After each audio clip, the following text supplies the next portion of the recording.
नमस्कार दोस्तों, सांस्कृतिक संपत्ति चैनल में आप सबका स्वागत है और दिवाली की आप सबको बहुत बहुत शुभकामनाएं। ये जो दिवाली होती है ये सिर्फ एक दिन की नहीं होती, इसमें टोटल 6 त्योहार होते हैं। ये 6 कौन से हैं? चलिए आज के इस वीडियो में इन्हें जानते हैं। अश्विन मास के कृष्ण पक्ष के द्वादशी को दिवाली के त्योहार आरंभ होते हैं और उनकी समाप्ति कार्तिक महीने के शुक्ल पक्ष के द्वितीया को होती है। द्वादशी को होता है गोवत्स पूजन या वसुबारस। त्रयोदशी को धनतेरस, जिसे धन त्रयोदशी भी कहा जाता है। चतुर्दशी को नरक चतुर्दशी। अमावस्या के दिन लक्ष्मी पूजन। अमावस्या के दूसरे दिन बलि प्रतिपदा और दीपावली पाड़वा।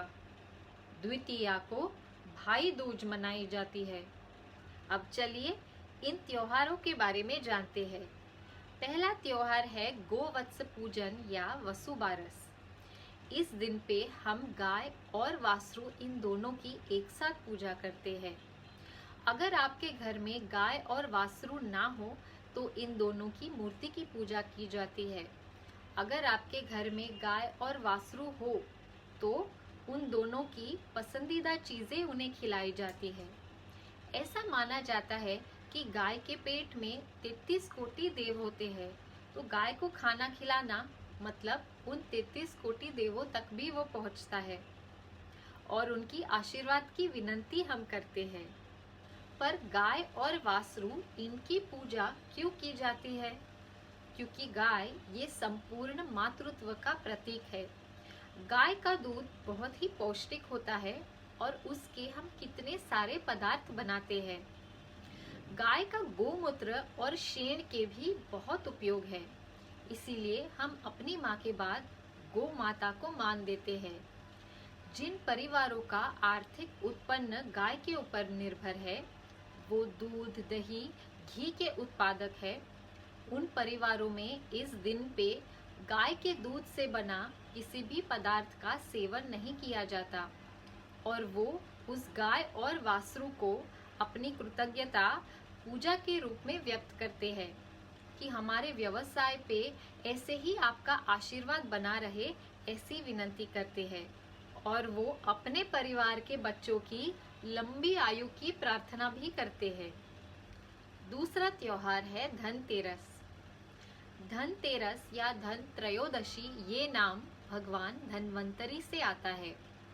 पौराणिक कथाओं के अनुसार भगवान धन्वंतरी की उत्पत्ति समुद्र मंथन के दौरान हुई और उन्हें भगवान विष्णु का अंश माना जाता है।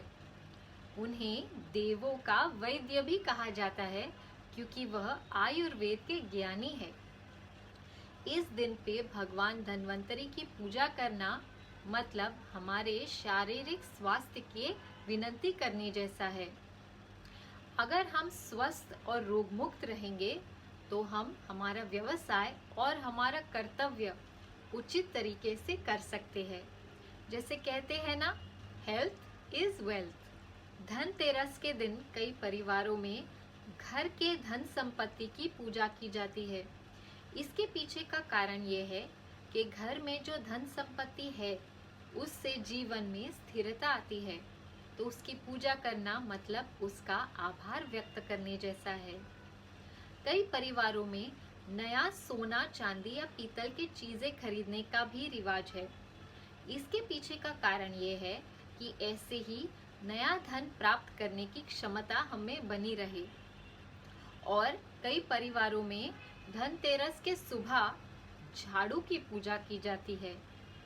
माता लक्ष्मी को साफ सुथरा घर बहुत पसंद है, तो ये झाड़ू हमें हमारा घर साफ रखने में हमारी मदद करता है।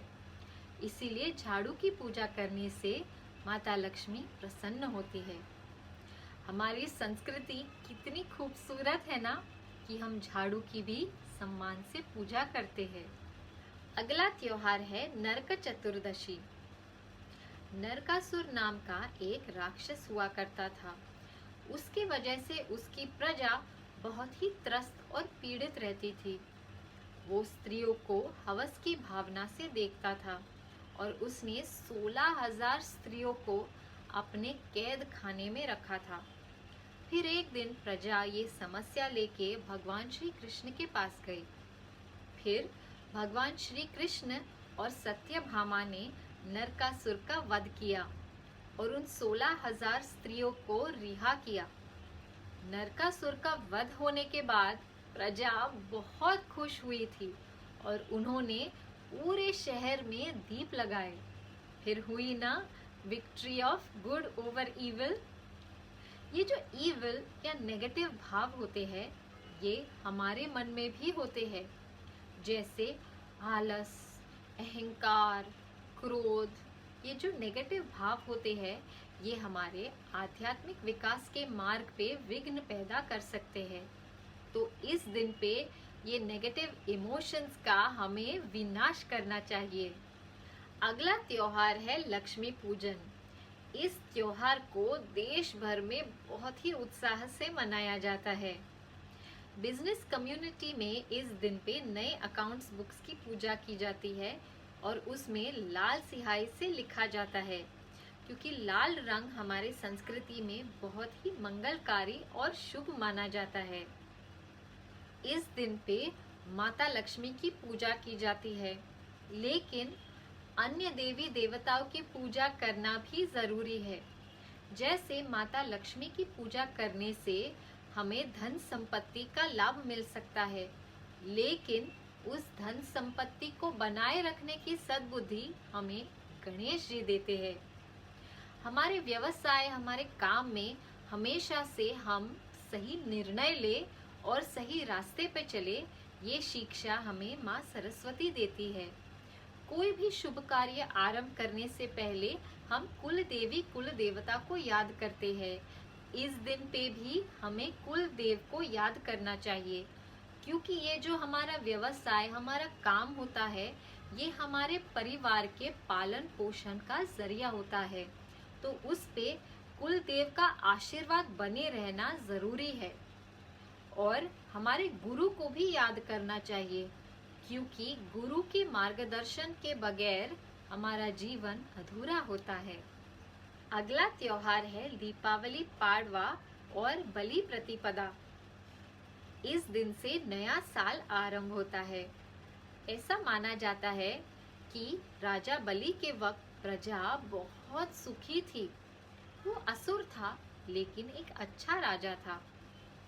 वामन अवतार से पराजित होने के बाद भी राजा बलि के मन में विष्णु भगवान के लिए शुद्ध भक्ति भाव था और यही देख के विष्णु भगवान बहुत प्रसन्न हुए और उन्होंने राजा बलि को आशीर्वाद दिया कि वो एक दिन के लिए पाताल से पृथ्वी पे आ सकते हैं, और वो यही बलि प्रतिपदे का दिन है। राजा बलि से हमें एक सीख मिलती है कि हमारे लाइफ में जो भी हो रहा हो, हमें शुद्ध मन से अपना कर्तव्य करते रहना चाहिए।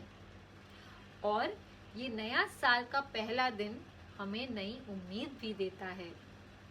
दिवाली का आखिरी त्योहार है भाई दूज। यह अश्विन अमावस्या के बाद आने वाली द्वितीया को मनाया जाता है और ये दिन हम बहनों के लिए बहुत ही खास होता है। पता है क्यों? एक बार यमुना ने यमराज को अपने घर पे बुलाया था और उनका बहुत ही आदर से स्वागत करके उन्हें भोजन भी खिलाया था। यमराज बहुत खुश हुए और यमुना से कहा, मांगो क्या वर चाहिए तुम्हें। तब यमुना ने कहा कि इस दिन पे जो बहन अपने भाई को अपने घर पे बुलाती है, आप उस भाई को लंबी आयु दे। तो यमराज ने कहा, तथास्तु। पर ये जो दूज का चांद या द्वितीया का चांद होता है, ये हमारे संस्कृति में बहुत ही इम्पोर्टेंट होता है। एक बार रावण ने माता सीता से पूछा कि मुझ में और तुम्हारे श्री राम में क्या फर्क है। तो माता सीता ने कहा कि तुम पूर्णिमा का चांद हो, तुम ढलते जाओगे। मेरे प्रभु श्री राम ये दूज का चांद है, इनका प्रकाश हमेशा बढ़ता रहेगा। इंटरेस्टिंग बात तो ये भी है कि ये जो दूज का चांद या द्वितीया का चांद होता है, ये ही शिव जी के सर पे भी विराजमान है, क्योंकि ये ग्रोथ को सिग्निफाई करता है। तो इस साल दिवाली के 6 के 6 त्योहार बड़े ही धूमधाम से मनाइए। और अगर आपको हमारे वीडियोस पसंद आ रहे हो, देन प्लीज सब्सक्राइब। सनातनी रहिए, खुश रहिए। नमस्कार।